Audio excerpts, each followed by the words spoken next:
Okey bang, Assalamualaikum. Tujuan saya mari ni bang untuk ngesoh ikan tepak yang pertama di kolam Pazir Pitajaya Nasi Dingin Hulu Terengganu.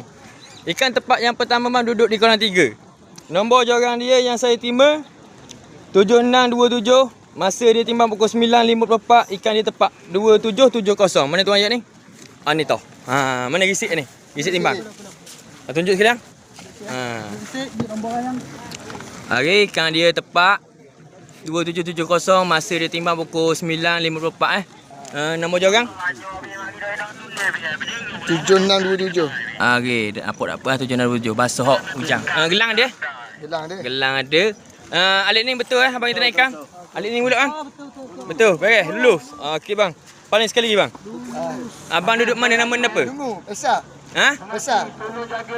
Faisal. Nama Faisal duduk Dungu. okey, abang Faisal duduk Dungu. Masa ada lagi bang, cari lagi dah. Okey. Assalamualaikum.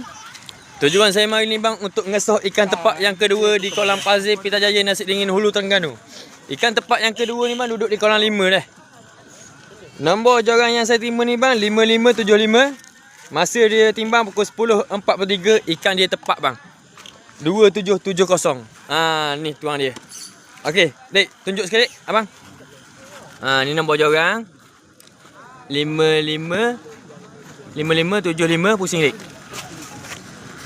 Okey, ikan dia tepak 2770 masa pukul 10.43. Nombor jorang bang. Oh, nombor jorang putih sepuk je dia. Gelang ada Gelang ada. Okey, ni anak pok tu. Tanya nak ni lah. Abang naik ni. Betul tak pok kita naikkan betul? Baik? Betul. Okey.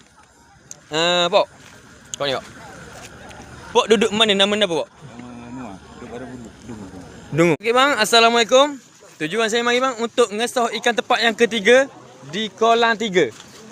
Ikan tepak yang ketiga di kolam 3 ni bang, nombor jorang 6014. Masa dia timbang pukul 11.13 minit, ikan dia tepak pada 2770. Ni pok. Okey, dia lah boleh ikan tepak yang ketiga.